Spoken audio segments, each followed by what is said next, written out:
Let there be hope, God, and let his death not go in vain, Father. We all are a community of Martin County, and we understand that our hearts are hurting and things have happened that sometimes we don't understand. And I asked the community, we had meetings, and I promise you that I asked you what you wanted, and you all agreed here Friday and Saturday that you would like to have a town hall meeting with the sheriff, and you want to address your concern, how things have been happening over here in Indiantown, with the hurt seals in the crowd. The most important thing, I want to show our compassion to the family of Jerry.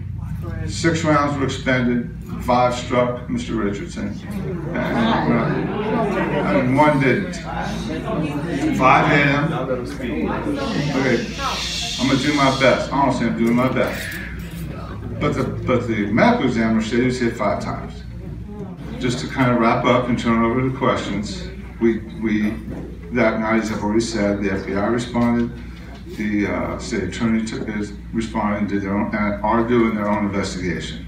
And that's where we are. There's a lot we don't know. I think there's a lot more we will know, and we'll do our very best. Where was the guarding tool, the machete? Where was the machete? What was it at when he was shot? When he was shot. I can only tell you that from what the deputy said, he saw the machete across his body. Where it was just prior to him being shot, we will not know until the deputy gives us a statement. So I'm sure your question, was it his hand, was it on his shoulder? I don't have an answer.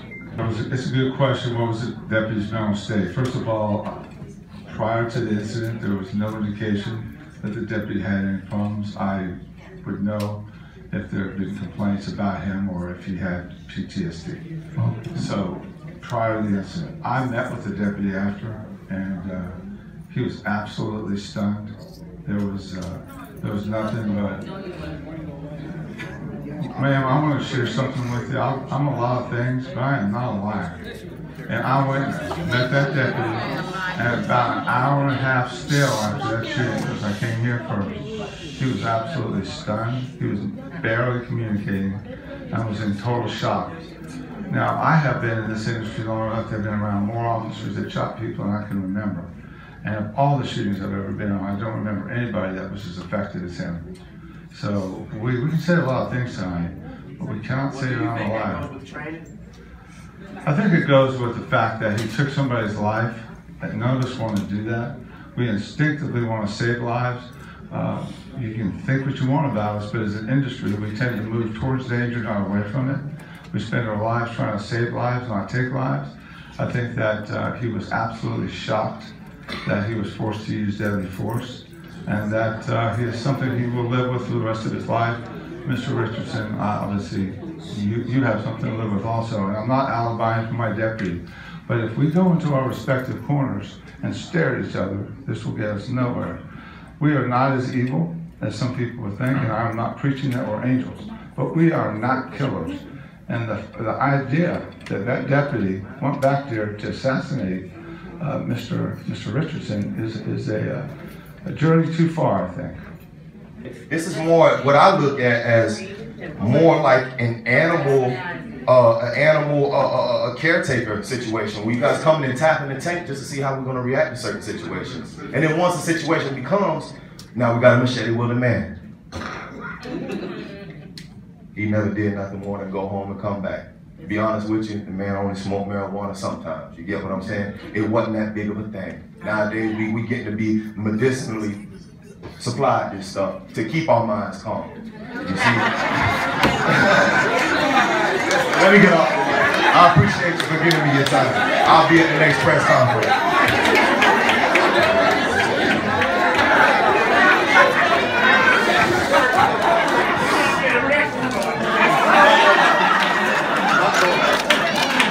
No, I was shocked when you told me that. You lost the thought. And I'm one of those ones, and I will agree with you. Not all officers are bad, and I know some people are going to want to shoot me for that, but I have sons, and I've had certain deputies that I care a lot about because they have come into my house, and they have checked on my sons.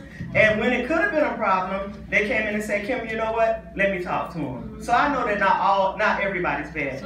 But when you get new ones and you get those ones that want to flex and they want to, hide behind this badge and hide behind this uniform, you have those too, and we have to recognize that we have both. Is there something, someone asked me to ask the question, what are you going to do to protect the ones that are willing to stand up and say exactly what happened that night? Because people are afraid. People saw what happened. I mean, you got 30 or more people that were there that witnessed this, but people don't want to come up and say, I personally witnessed a man in here that night blatantly tell your officer, they gunned this man down. It was premeditated murder. He stood in his face and he told, this man had tears in his eyes when he said it. And that officer told him, say, you're an MFing lie. It didn't happen that way. And if you say it again, follow me over here and say it. So, that's intimidation at its finest. Now, what do you plan on doing to protect this man if he comes forward and give his statement? How can you guarantee that nothing will happen? Because he also said on video that night, if I leave here and die, Martin County Sheriff killed me. I think that in a situation like this, the most important thing is to try to strike a balance and to try to find the truth. I can't answer every question said here tonight. I broadly said that I insist on professionalism. I insist on my deputies being respected. There are deputies that can be outliers. Now, the incident you just shared with me sounds profoundly disturbing. And if it occurred and I could prove it, that deputy would probably be fired. Because that would be intimidating, that would be interfering with the criminal investigation. So the short answer is, I can personally guarantee you that none of my deputies would be allowed to get away with that on a professional level or an official level. And there could be outliers, and if I found out who they were, they'd go. Okay, thank you.